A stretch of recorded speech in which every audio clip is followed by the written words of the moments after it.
Bom dia.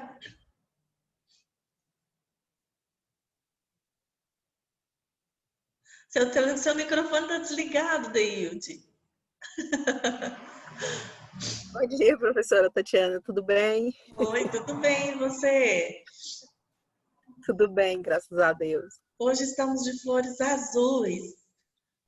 Hoje tá de flor azul. Eu acho o máximo você se enfeitar em casa para assistir a aula. Acho muito lindo. Não, professora, é porque hoje eu só levantei, escovei os dentes, corri, tô aqui deitada aqui, sentada aqui nessa cama, unindo papel para tudo quanto é lado, fazendo um trabalho final de semestre, sabe? Quando a gente tá muito desreguladamente, assim, sem saber o que faz. Aí tem que pelo menos colocar uma flor no cabelo para disfarçar.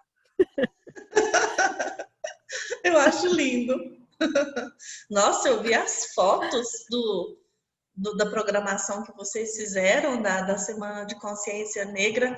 Que é aquilo? Que produção foi aquela, Deilde? Você ficou muito linda. Pois é, obrigada, Colocou, professora. Pois é. colocou um cabelo diferente? Como chama aquilo? Sim, Dread? aquilo ali é isso.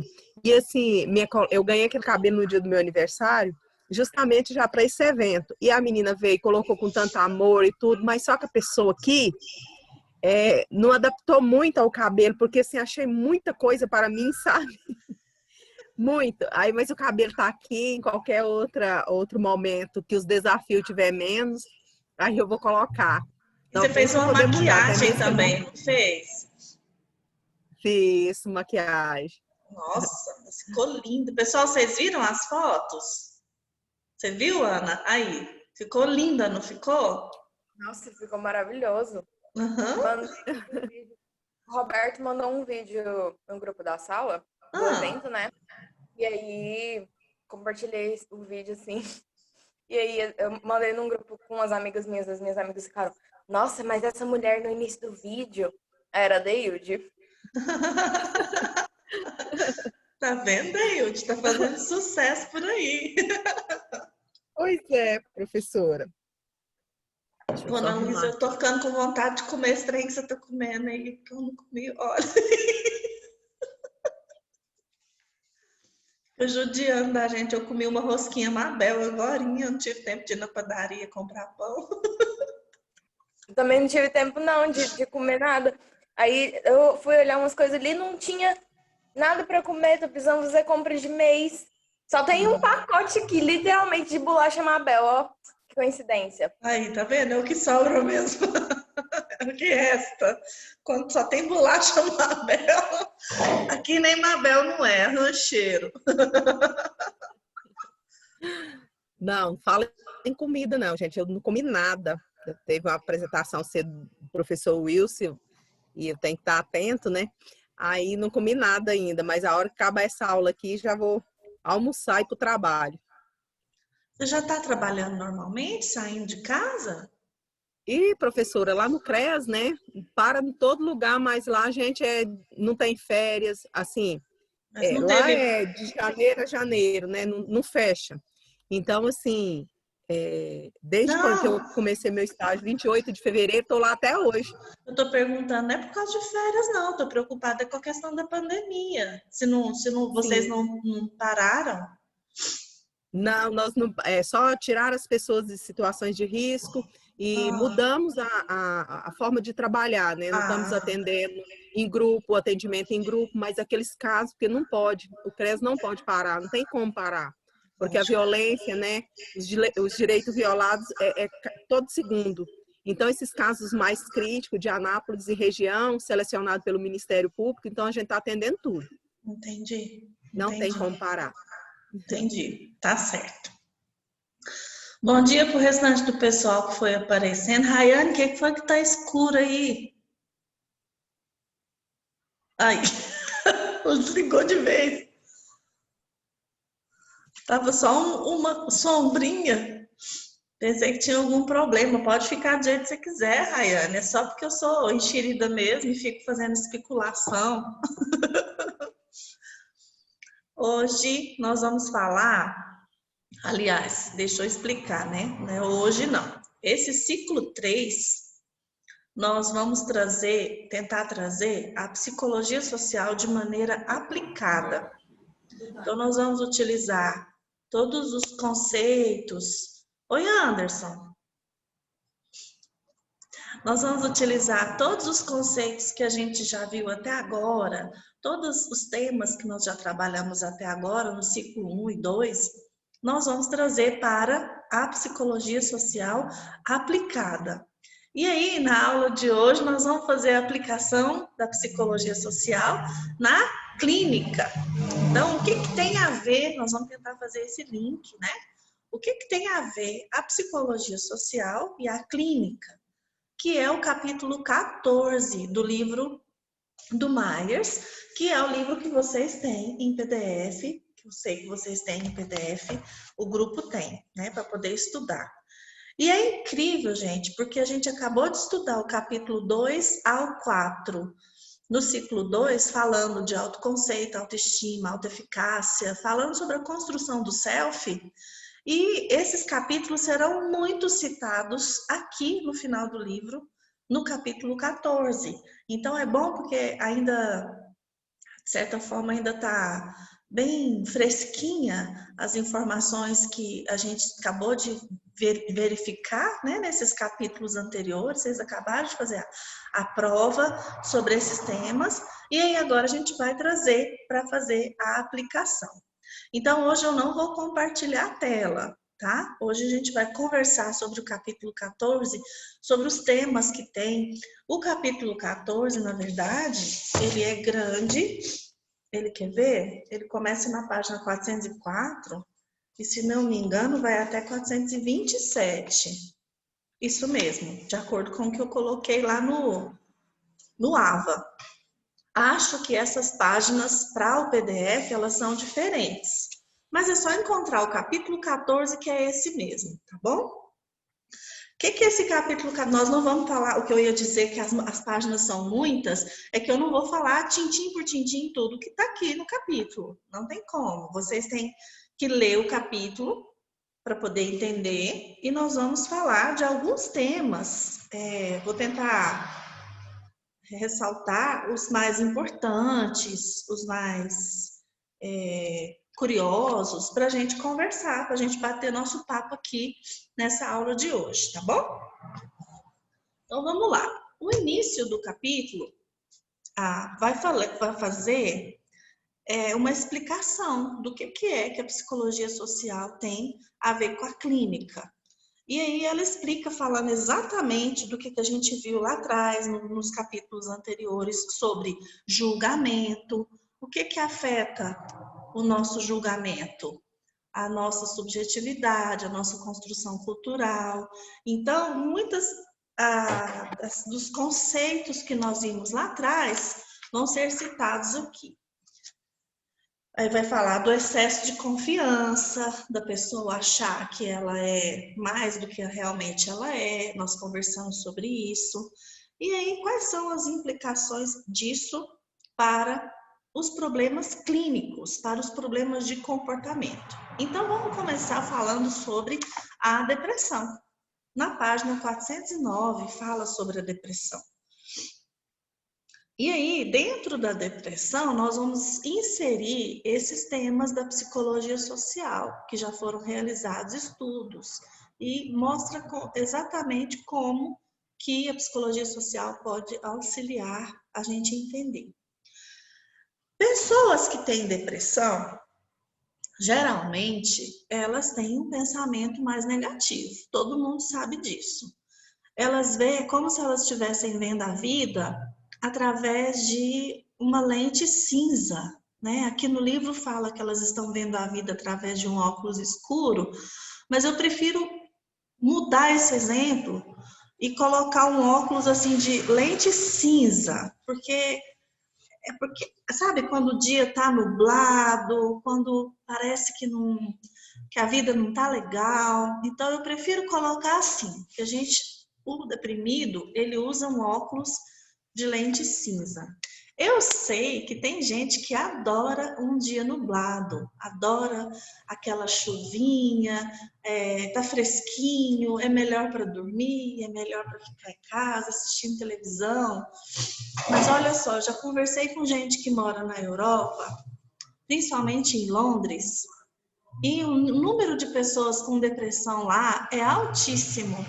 E já teve um estudo realizado a respeito disso, que a ausência do sol, a ausência de luz, ela pode provocar essa sensação de infelicidade, de falta de energia. Porque olha só, quando a gente acorda, por exemplo, e quer fazer um final de semana no clube, um fim de semana numa chácara, a gente espera abrir a janela de manhã e que se depare com um dia como hoje, né? O sol, céu azul, o sol brilhando.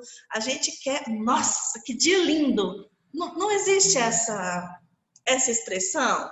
Estou falando alguma coisa que vocês não concordam? Quando eu falei que tem gente que gosta de dia nublado, acho que o Josué e o Anderson fizeram assim. Mas qual que é a sensação do dia nublado, gente? Para vocês. Bom dia, Josué. Bom dia. Eu me sinto no filme do Tim Burton. Tô brincando. É, Eu gosto, eu prefiro do que calor. É porque eu tenho uma particularidade com calor que é insuportável pra mim. Então, eu prefiro o Sim, dia então a mais. questão do dia não é a questão do dia nublado, é um dia frio. Isso, Pode até às vezes ter um dia que tem sol, que às vezes está pode, mais friozinho, não é? pode. Então, as pessoas, como eu estava dizendo o exemplo agora há pouco, o dia lá em Londres tem muito, a maior parte do ano fica nublado. E as pessoas, como eu já disse, elas relatam uma depressão muito grande, principalmente quando é um brasileiro, quando é alguém acostumado com os trópicos, acostumado com o sol, acostumado com o céu azul e vai morar lá, há um estranhamento muito grande. Outro dia eu estava vendo um filme e tinha um casal africano morando em Londres. E aí um dia eles saíram de casa, eles estavam andando de mãos dadas com a filhinha deles, e aí de repente o sol bateu no rosto deles. Eles pararam e ficaram assim, nossa, um raio de sol. Sabe aqueles 5 minutinhos que a nuvem deu uma afastada e o sol, eles falaram que saudade da nossa terra. Então, olha só, as pessoas que moram em outra cultura, em outro país, e têm essa ligação com um dia ensolarado, elas vão ter essa sensação de mal-estar, de dia nublado, de dia cinza, quando elas estão ligadas, e está ligado à depressão. Ficou claro o que eu quis dizer? Parece que eu estou falando meio embolado hoje, não estou entendendo, nem eu estou entendendo direito o que eu estou falando. Todo mundo entendeu o que eu quis dizer? Beleza. Então, aqui no livro, a Ana colocou lá no chat, olha que legal. A página é 398. Obrigada, Ana. O Lucas acha que dia nublado é sinônimo de felicidade. Cala a boca, Lucas, não atrapalha meu exemplo. Bom, as pessoas que estão deprimidas, além de se sentirem assim tristes, elas se sentem inúteis, elas se sentem apáticas, sem sentido. A vida para elas é sem sentido. E elas se sentem incapazes de muita coisa, incapaz de comer, incapaz de dormir, incapaz de manter uma relação, um convívio de amizade. Então, uma mulher deprimida relatou o seguinte: o meu eu real é inútil e inadequado. Eu não posso seguir em frente com o meu trabalho porque eu me torno congelada pelas dúvidas. Então, esse é um relato de uma mulher com depressão, como ela se sente incapaz. E aí, a gente vai falar sobre distorção da realidade e vocês talvez vão se surpreender junto comigo, quando eu aprendi isso aqui, eu também me surpreendi, que geralmente as pessoas em depressão, elas não distorcem muito a realidade, não. De acordo com o estudo realizado, elas são mais realistas do que as pessoas que não estão em depressão. Se a gente for fazer uma comparação, por exemplo, daquela...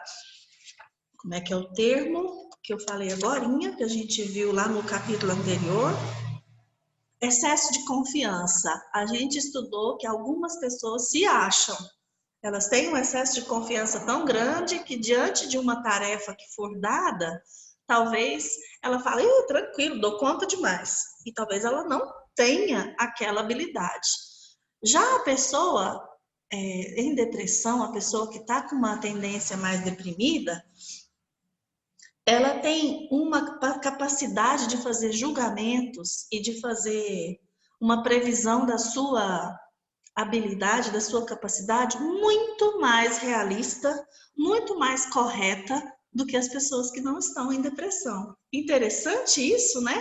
Aqui no livro faz a seguinte pergunta, mas eu já respondi antes de fazer a pergunta. Todas as pessoas deprimidas são negativas? A maioria das pessoas deprimidas são negativas. Um estudo realizado... Alguém falou alguma coisa? Mas não todas, professora. Ah, não todas. Nós estamos estudando lá em psicodiagnóstico os transtornos mentais no 5º período, e a gente está estudando muito sobre depressão, e não é uma característica de todos, só da maioria mesmo. Sim, da maioria. É bem comum. Foi feito um estudo, alguns universitários fizeram um estudo para poder... Perdão, estou falando errado. 2 autores fizeram estudos com universitários que estavam levemente deprimidos e um outro grupo que não estava deprimido. Então, olha só, o levemente deprimido é diferente de uma depressão crônica, tá? Então, esse grupo de universitários estava levemente deprimidos, o outro grupo não estava deprimido. E aí, como é que era o teste? Como é que era o experimento? Essas pessoas foram instruídas a apertar um botão toda vez que eles observavam se essa pressão do botão podia controlar uma luz que aparecia. Então, surpreendentemente, os estudantes deprimidos, eles foram mais precisos em estimar o grau de controle que eles tinham do que os não depressivos. Por quê? Os estudantes não depressivos, eles apresentavam julgamentos distorcidos, eles exageravam no controle que eles achavam que poderiam ter em relação àquela luz que aparecia. Então, apesar da preocupação que as pessoas deprimidas têm consigo mesmas, elas estão mais sintonizadas com a realidade do que as outras pessoas. Olha só que interessante. Esse fenômeno que foi feito, esse teste, que eu dei essa explicação para vocês agora, para esse fenômeno nós temos um nome. O nome disso é realismo depressivo. Isso não é pessimismo, é diferente. Significa que uma pessoa que está levemente deprimida, ela tem um acesso maior à realidade, ela tem condição de fazer um julgamento melhor de algumas situações do que aquela pessoa que não está deprimida. Entendeu o que é realismo depressivo? O que significa essa ruguinha na sua testa, Josué? Não, entendi não. A pessoa que está em depressão, ela tem um nível de percepção melhor, é isso? Isso! Ela percebe melhor os sentimentos dela, né, no caso. Os sentimentos dela e das situações. Vou exemplificar no contrário, que vai ficar melhor ainda para você aprender. Pessoas normais, vamos chamar assim, de pessoas que não estão em depressão, elas exageram o quanto elas acham que elas são competentes, o quanto elas acham que elas são apreciadas, os outros gostam demais de mim. Pessoas deprimidas, não.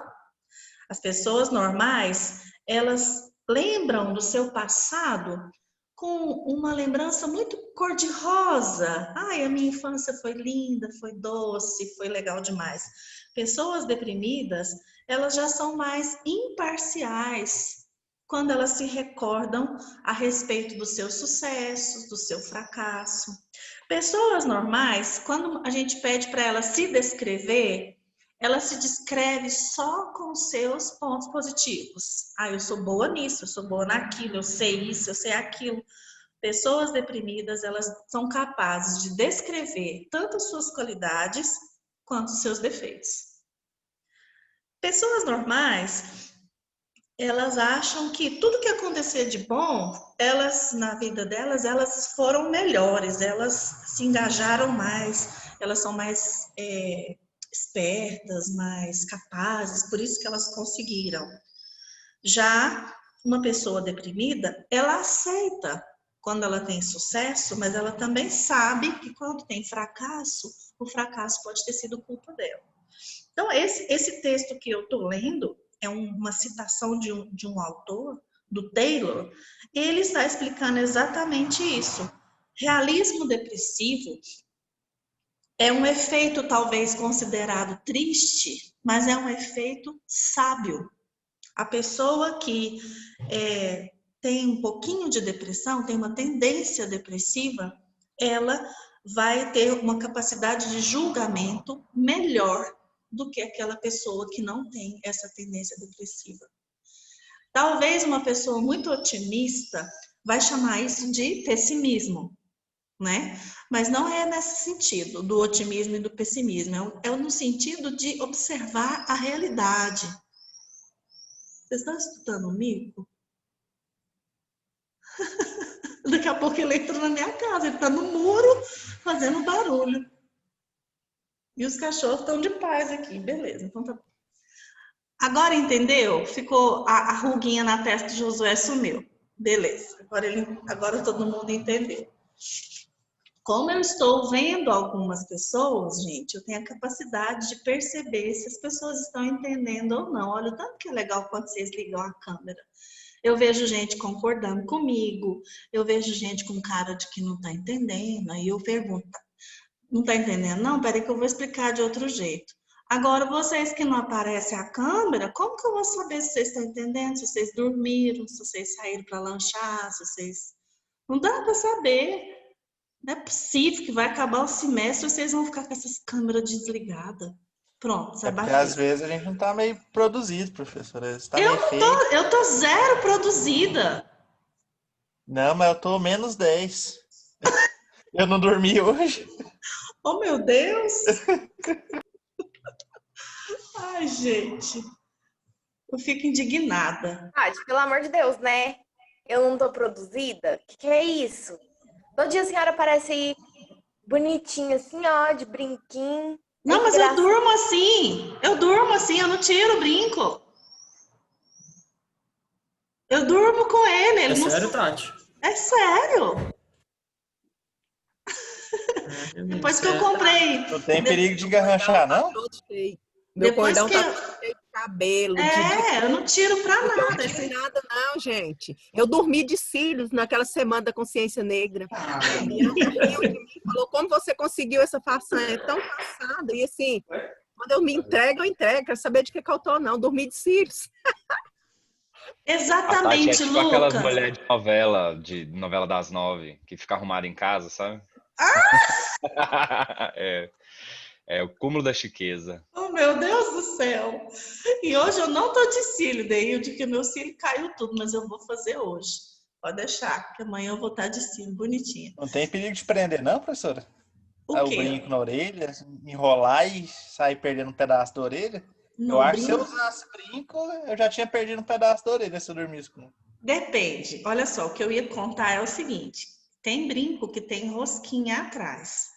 Quando ele tem uma rosquinha atrás e tem um ferrinho, se a gente dorme com ele, a hora que ele encosta aqui na orelha, no rosto, no pescoço, machuca, incomoda. Eu tiro todas as vezes. Mas depois que eu achei esse brinco de argola aqui, que ele não tem rosquinha, que ele fecha assim, ele tem uma pressãozinha, nossa, nunca mais eu tirei esse brinco. De vez em quando eu penso, nossa, o povo vai pensar que eu tenho só esse brinco, mas é porque eu durmo e acordo com ele todos os dias, já tem muitos dias, porque maravilhoso, tá vendo? Todo mundo pensa que eu me arrumei.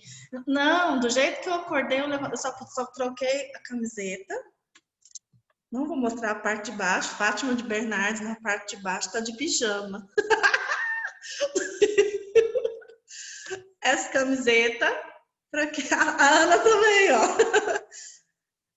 Aula de psicologia social também é aula de idioma. O que está escrito aqui na minha camiseta? Come see, come sa. Fica o contrário para vocês também? Fica espelhado? Fica certo? Eu respondo até em francês para a senhora. Je ne sais pas. Je ne sais pas? Você não sabe o que é comme si, comme ça? Eu não vou traduzir, eu vou fazer um gesto igual a minha professora de francês fazia. Ela nunca traduzia nada, ela explicava em francês para eu entender o que é. Comme si, comme ça. Comme si, comme ça. Entendeu o que é comme si, comme ça? Então, hoje eu tô comme si, comme ça. Mais ou menos. Mais ou menos. Mais ou menos. Pronto, aprendeu a expressão em francês? Vamos voltar para a aula. Parar de falar da minha roupa, do meu brinco. Antes de você levar o café para você, põe um pouquinho aqui para mim. Vai levar não? Então tá bom. Bom, a gente vai continuar falando agora, então, a respeito ainda da depressão. Realmente, o pensamento negativo... Não, realmente não. Eu vou fazer a pergunta para ver o que vocês acham e a gente começa a discussão e fica mais legal. O que vocês acham? O pensamento negativo é uma causa ou um resultado da depressão?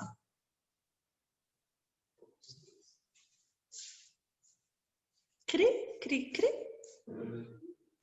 Como que é a pergunta Pedro de novo aí? respondeu. Eu tava viajando aqui. Hã? Eu tava moscando aqui, professora, desculpa. Qual que Você é a pergunta? moscou. Você ficou com cara de dor mesmo, assim. Eu acho, se o pensamento negativo é um resultado Ou uma causa ou uma da causa. depressão. Uhum. Posso falar? Pode? Causa. Eu acho que é nenhum dos dois, na real. Uai. Eu acho que não tem uma relação de causa e efeito direta de pensamento negativo para pessoas depressivas. Acho que todo mundo tem pensamento negativo. Eu sou muito Mas a gente comportamentalista acabou de mesmo. falar. Não tem problema você ser comportamentalista, não. Deixa eu falar uma coisa para vocês. Eu sou psicóloga social. O meu mestrado é em psicologia social. E a psicologia social é um cabide, ela não tem abordagem. Ela não tem abordagem. A psicologia social, ela tem a behaviorista, a psicanálise social, a humanista social, tem todas, são da psicologia social. Então, olha, ninguém me ofende. Pode falar de psicanálise, pode falar de comportamental, que ninguém me ofende não, tá bom? Você já não Então, me viu? porque até dentro da análise de comportamento já fica muito complicado a gente falar sobre transtornos e dizer que uma pessoa ela é depressiva. Eu não concordo muito com esse termo, sabe? De você virar para alguém e falar, olha, você está com depressão. Você é depressivo. Esse rótulo que é criado, sabe? Não, Uma isso classe é diferente. Para uma classe de... Pode falar, professor. Você falou duas coisas diferentes. Eu fazer um diagnóstico e, com base em alguns sintomas, eu afirmar que a pessoa está em depressão, eu posso fazer. Agora, chamar a pessoa de depressiva ou deprimida, aí é um rótulo. Então, Entendeu? mas quando você classifica uma pessoa pelo grupo de comportamentos que ela tem, por exemplo, a pessoa que tem que tem depressão, né? Tá lá no DSM-5, que ela tem um monte de categorias, né? De características de comportamento. Sim.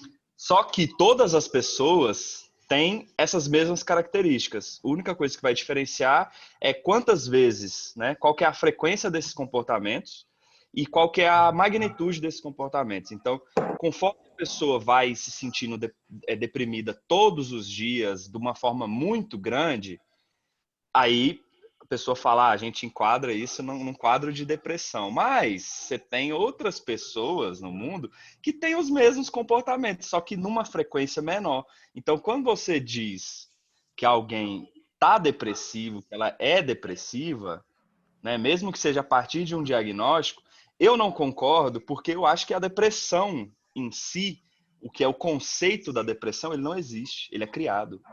Socialmente Jesus criado. amado, você discorda do DSM? Eu posso estar sendo super otário aqui, professora, sério mesmo. Eu não vou te chamar de otário, mas tá fora da casinha, tá. Tipo, eu Mas tem não. fatores biológicos também. Por exemplo, a pessoa que chega a usar heroína, né? Os receptores de serotonina acabam diminuindo. Então aumenta como se diz, a Aonde que o Vinícius foi? predisposição. Mas o fator biológico ele não é puramente determinante também. É filogenético, né? Ali é É auxílio. é uma das determinações. Então eu digo que essa classe de depressão que a galera coloca hoje, eu vejo como muito imprudente, sabe, Tati? Esses diagnósticos muito precisos com relação a esse tanto de variáveis que você tem que controlam certos comportamentos de depressão e de felicidade, traz muita obscuridade assim para a gente poder dizer de fato o que é depressão, Mas entendeu? até Skinner É o meu ponto de vista. trabalha um pouco com isso, Josué, quando você começa a parar para ler, quando ele fala quando um indivíduo ele está Ele quem? preso numa Desculpa que eu não ouvi. situação. O Ele Skinner, quem? Ah, o Skinner, quando a pessoa está presa numa situação que ela não tem saída, até o TED é uma forma de pré-depressão, porque a pessoa não tem como fugir daquilo, ela tem que ficar lá, uhum, sofrendo com o TED, né? Então ele trata levemente um pouco disso também. entendi. Ah, Pois é, mas não é que eu discorde do DSM-5, professor. não, Eu tenho imagina. certeza. Não. Não, Uhum. peraí, deixa. Eu tenho certeza que as pessoas que desenvolveram aquilo ali fizeram inúmeros estudos científicos e realmente, de fato, eles conseguiram comprovar aquilo. Eu vejo que o fato de utilizar o DSM-5 é que está errado, Ah, entendeu? A ufa, forma que o psicólogo traz aquilo ali para o paciente. alguns. Vários, Alguns. vários, né? Não. A maioria, né, Ana? Então, O assim, professora, problema, realmente, Josué, você tem razão, quando as pessoas estão rotulando e ninguém pode ficar um diazinho down, um que diazinho é blue, depressivo, que, meu Deus, eu estou em depressão. é, A gente vê uma discrepância entre gerações ou entre períodos que é assim, imensa. Há algum tempo atrás, alguns anos, décadas atrás, as pessoas que tinham algum problema psiquiátrico, elas tinham vergonha de dizer que ia no psiquiatra, que tomava remédio, que fazia psicoterapia, porque elas iam ser chamadas de loucas. Hoje, olha a discrepância. Hoje, as pessoas falam que têm transtorno bipolar como se isso fosse um status. romantiza, né, professora? Eu As tomo, coisas. eu tomo tal remédio, você toma qual? Como se estivesse trocando taso, né? Hum. Trocando figurinha. Você tem esse, você tem esse, eu tomo tal remédio, eu tenho tal transtorno, e É, você? Então, isso é brincar com uma coisa séria, que é o DSM, e quando coloca aquelas características, aquilo lá foi feito com base em muito estudo, tá correto. Existe a depressão? Existe a depressão. Ela é um transtorno químico, fisiológico, sem dúvida nenhuma. Há ausência de produção de serotonina, de endorfinas em geral, e a pessoa precisa da droga para auxiliar a produção dessas endorfinas. Ela não consegue produzir sozinha. E aí a gente tem que pensar assim, a depressão, ela tem causas genéticas? Tem. Do mesmo jeito, quando você vai num cardiologista e ele pergunta para você, na sua família tem hipertenso? Tem. Na sua família tem diabético? Tem. Se tem ou se não tem, ele vai anotar com uma certa visão. Não é que todo mundo que tem hipertenso na família será hipertenso, mas a probabilidade é maior. Você tem aquele gene. No meu caso, não é um gene recessivo. Avós paternos e maternos são hipertensos, meu pai e minha mãe são hipertensos. Eu não tenho gene recessivo para hipertensão, eu tenho gene dominante para pressão arterial, entendeu? Agora, o que eu vou fazer para lutar contra isso? Eu vou cuidar da minha alimentação, eu vou fazer atividade física. Eu só tenho um irmão. Esse aqui. Oi, cadê? Esse. Só tenho um irmão. Ele é mais novo do que eu, 4 anos. Parece que ele é meu irmão mais velho. Vou mostrar.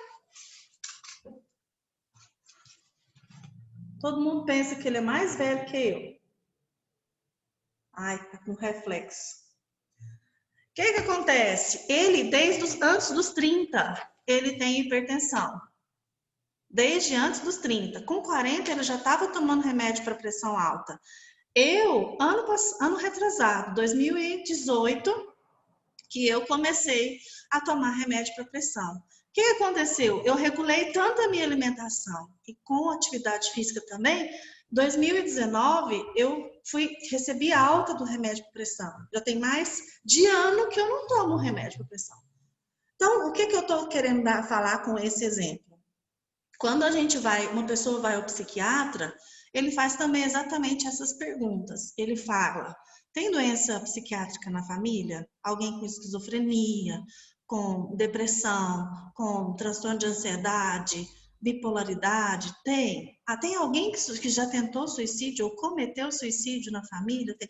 Isso é um histórico psiquiátrico. Do mesmo jeito que eu acabei de dar o exemplo da depressão, não significa que exatamente porque eu tenho alguém na família eu serei, mas a probabilidade será maior. O que eu vou ter que fazer para fugir dessa probabilidade? Eu vou ter que ter uma qualidade de vida maior, melhor.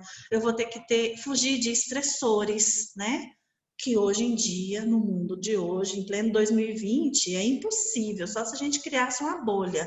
Aliás, nem dentro da bolha, né, gente? Porque a gente está morando dentro de uma bolha, porque cada um está isolado na sua casa e a gente está estressado.